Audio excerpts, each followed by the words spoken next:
This is not the end of our fight. I will always be a fighter for the people of Missouri. A great deal of work is left undone. The time has come, though, to tend to those who have been wounded and to care for those who need us most. So for the moment, let us walk off the battlefield with our heads held high. We have a good and proud story to tell our children. Let's love them and each other every day. May God continue to bless you and to bless the great state of Missouri. Governor Greitens there in his press conference yesterday at about 4:15 p.m. when he announced his resignation from being the governor of the state of Missouri. So that will take place Friday at 5 p.m., I believe. And then the lieutenant governor, Mike Parson. No S. Not to be confused with Mike Parsons, who is probably somewhere working at a Home Depot somewhere. And he's like, I'm not the governor.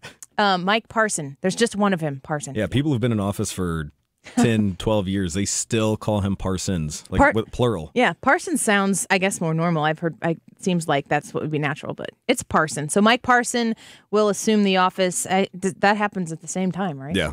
So should just be right after. Transfer of duties. Transfer of power. All right. So I have been requesting phone calls. If you want to weigh in on any of the stuff, you can, like I said, State Representative Nick Schroer is going to be in studio with us for the rest of the 12 o'clock hours. Great to have him here. Good insight that I cannot provide. So I brought him in to provide it for you. 314-241-9797. Take some phone calls here. Brandon, thanks for calling the show. Hey, love your show. Glad to be back on. Thank you. I'm sure you got a lineup of calls, so I'll make this as quick as possible. I just want to make a couple quick points. First, it was a witch hunt. The only evidence was a statement of something that may or may not have happened in a dream. That is ridiculous. Okay? Let's see. Second, Kim Gardner's statement today, in my opinion, proves that she was using the legal system, the justice system, as a tool or weapon against political opposition.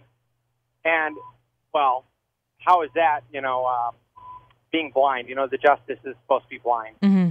Okay, that's ridiculous. And then third and the last thing I'd like to say is I would love to see Eric Greitens come out before Friday at 5 p.m. and have a press conference and say, you know what, I'm going to recant my decision to resign. And we would see one of two results come after that. Either A, Kim Gardner would then reissue charges against him, which would prove that it is a political tool, which would make it much easier to get her removed or replaced. Or two, then she would just leave it be because that would be an obvious result. Mm-hmm. And then everything's gone in the past, and we can move on. I'd love to see that. I doubt we will, but that's my thoughts for today. Love the show. Thanks for having me on, and I'll continue listening every day. Thanks, Brandon. We appreciate you. Nick, what's your reaction to his comments? Well, I don't think we're going to see Greitens come back and recant his press conference. And, as we were sitting here, I pulled up the stipulation for dismissal in the tampering case.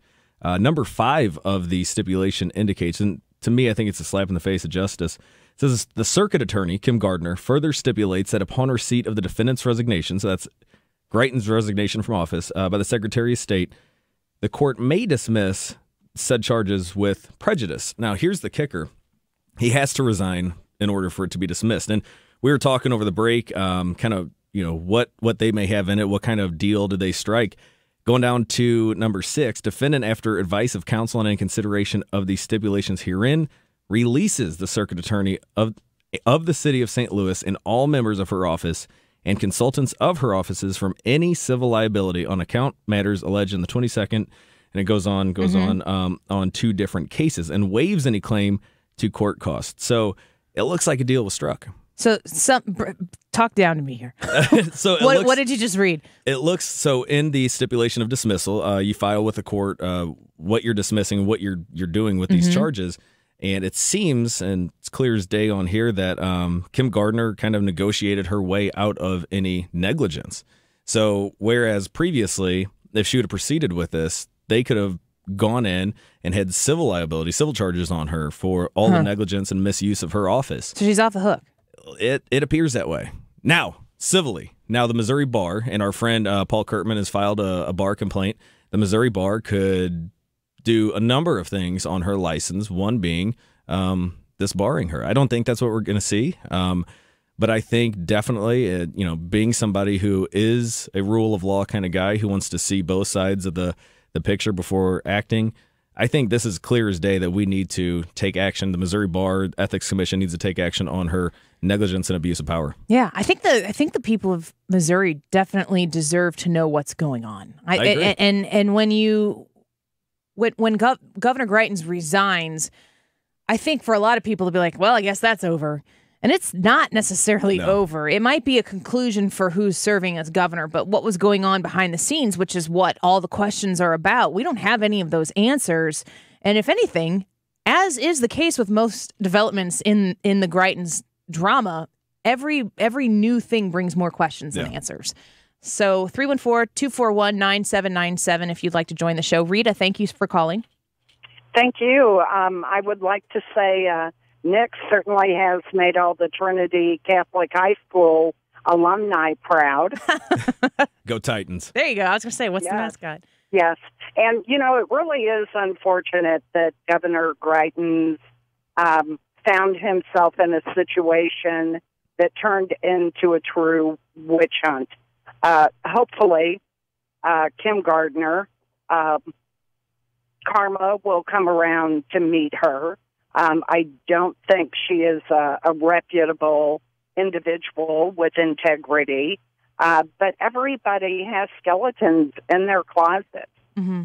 When you run for public office, your life is under the microscope. Yeah. And with the internet and a few keystrokes, you can bring up an individual's life history and pick it apart.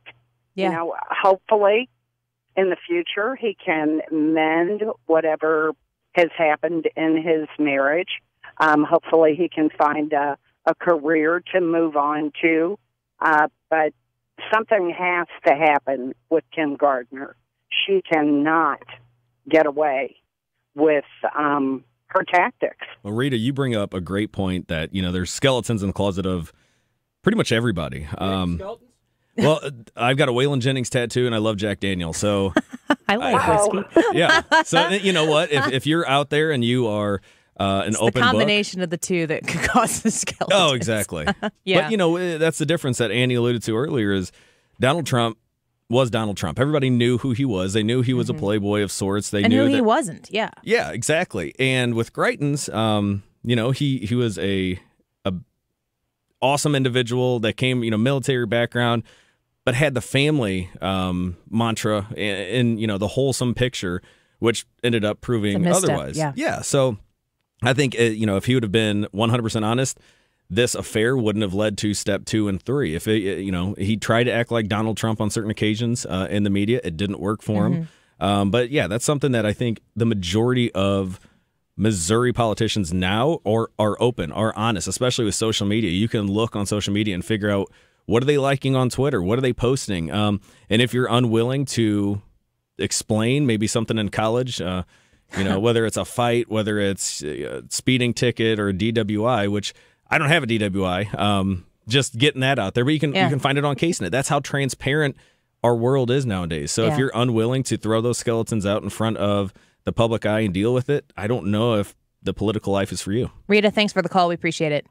Thank you. Have a good day. You too. I'll take one more quick phone call before we go to break here. Joe, thanks for calling the show. Well, your guest pretty well explained how Kim and henchmen saved themselves harmless from civil assault. I think she did injury and harm to far more than Governor Greitens. She did harm, explicit harm, to due process of law. She conducted and was the initiator of a partisan coup. And I think she ought to be held accountable, and her office ought to be held accountable, and this stranger from afar who gathered fictitious evidence ought to be held accountable by whoever has bona fide standing right now in our state house or in our city government ought to take her to issue. Yeah. Thanks for the call, Joe. We appreciate it. I think it's evident even in the tone of her voice how big of a win this is for her personally. Yeah. And the governor resigning, many people assumed that was the goal no matter what. Charges, being successfully prosecuted and finding him guilty may be icing on the cake, but the idea seemed to be, from especially a lot of the people who assumed that this was a witch hunt, was to get him out of office. Well, do you think it was a witch hunt? I don't know, because I don't know all the facts, but it certainly appears that way. When you charge somebody without actually having evidence, and then the case gets dismissed, and now another special prosecutor is looking into it to see if there's enough there to merit another charge, it makes it hard to defend the whole witch hunt allegation. But this is a lady who was put in office to uphold the law. As one of the callers or people on Facebook said, justice is blind. Justice should be blind. And when you are making it so adamantly clear that this is fueled on some sort of political hatred of Eric Greitens, it does not do your job justice. And that's why we have no faith in the criminal justice system. From every race, every ethnic group, every monetary group, people have no faith. They've lost faith in the criminal justice system, and it's because people like Kim Gardner are in office. Yeah. Well, we're going to take a quick break. If you're on the line, hold on. We're going to take another segment of calls in studio with State Representative Nick Schroer, so stay tuned for a lot more of the Greitens conversation. Also, we're going to talk later on in the show about this Arkansas abortion law that the Supreme Court refused to hear. It's a good news for the pro-life community. So stay tuned. A lot more coming up on the Annie Fry Show. 314-241-9797 or 866-455-9797. If you'd like to join us, we'll be right back.